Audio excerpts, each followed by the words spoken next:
You have no friggin' idea how tired I am and how hungry I am.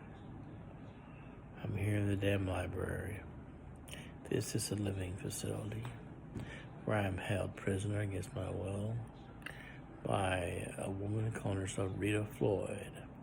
But I'm not here to talk about her. I'm here to talk about finances and investments, Wall Street, and real estate, to be exact. I've learned a few things. I'm not totally stupid, you know. I pick up on things. I think the Wall Street it's the stock market. You got to be aware who pays dividends and who doesn't. Walt Disney pays dividends, good ones. It's a good stock to invest in. If they get that woke crap out of their brain. Let's see, Warner Brothers, they're fairly decent. Sony's okay. I would recommend really good stocks. I guess the strong ones are BlackRock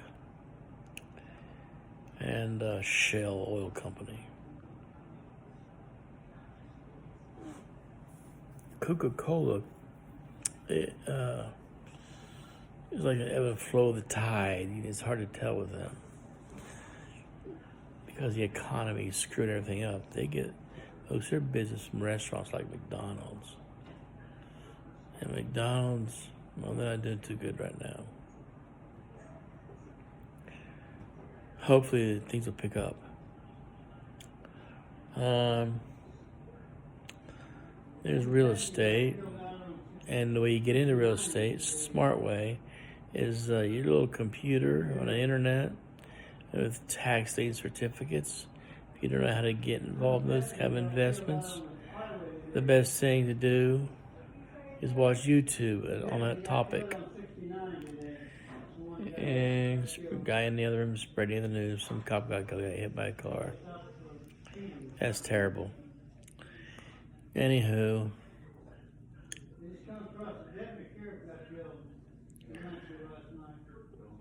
how do you get the seed money? You can't invest either one, real estate or stock market, if you don't have seed money.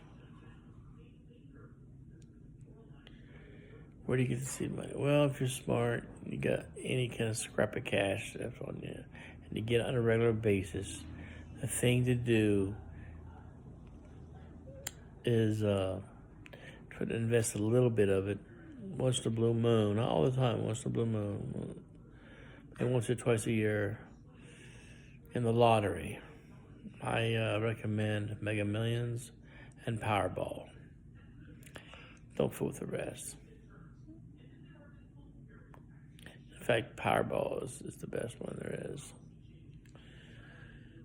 You can pick your own numbers, and if you know anything about winning numbers, their history of them, you know who's won, which numbers are won in the past. Keep collecting those winning numbers. Half of what you would invest in the lottery are those numbers. The other half, you can just take wild guesses. And you do it only once or twice a year. Do enough of them to where it's going to make a difference. You'll know because your wallet will be hurting a little bit. But you don't do this all the time, or otherwise you're a fool. What are you? You're just going to be stupid, pay taxes for idiots? No. You're going to do it like this strategy is like a certain amount of money on it once a year, maybe no, that's too soon. Every 6, yeah. Every 6 months, not 3. Every 6 months, once a year. You don't want to go broke doing this. That's how you go broke, breaking a piggy bank and doing it all the time. That's the wrong way to do it. That's the idiot way to do it. The smart way to do it is to play the odds by investing in these lottery tickets about once a year, every 6 months. And eventually you hit it. It may take a year or two, but eventually you'll hit the big one. What do you do with that? Be an idiot and spend it on booze and shit like that, until you ain't got no more money? Only if your brain's the size of a pinhead. Those people are stupid. There's just something wrong with people like that. Don't do that. What you got to do is get on your computer, invest it in tax lien certificates, not deeds. That's a hassle. Tax lien certificates. And you get a good return on your money over a long period of time, and you can invest part of that money in the stock market. You can play Wall Street, like what the ones that pay dividends. And there's the thing: only half your money should go to that. The rest of the money should go back into tax lien certificates. You won't get rich right away, but eventually you'll make enough money to make a large deposit into beachfront property that is distressed. People who can't pay the taxes on the house, the mansion, or whatever. Yeah, and then you get paid all kinds of boku moo, and start investing that in the stock market. Save a little bit of it for your expenses. Make sure you get enough to last a while. That's my advice on finances through Wall Street and real estate. You don't have to take advice you don't want to. You don't think it applies to you, don't worry about it. But this is the way we little guys get to be big wheels. We get to be important later on down the road. You have to start with seed money from somewhere, because that's basically what the system's based on. And if you're a fool, you'll blow every percent you've got on something stupid, and you won't be able to be worth anything. You just be a loser. That's not how you do things. You don't just spend all your money on one place, one thing. Because you're going to be a poor man. That's like going to a casino and blowing all your cash, because it's meant to drain suckers.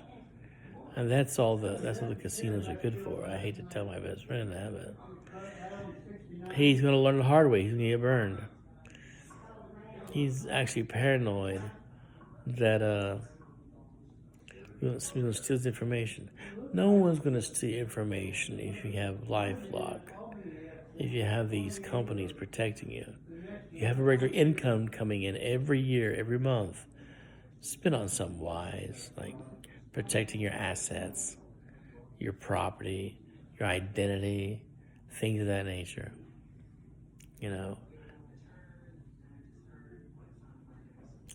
What do you call that property lock? It's like LifeLock, but I can't remember the name of it right now. But at the top of my head, those companies you have to have defending your assets, your money. I mean, people can just steal from you so easily. And get one of those wallets that protect you from RF signals, block them, so they can't steal your RF signal from your credit card, because they can do it. They will. I don't like credit cards. That's why I have always used debit cards with large sums of money on them. That way, if you do get robbed, it's not going to be your entire fortune, because you're smart enough not to put all your chump change into one piggy bank, are you? No, you diversify. Or you keep it in different places. You put your money in different places, different things. If you're smart, that's what you'll do.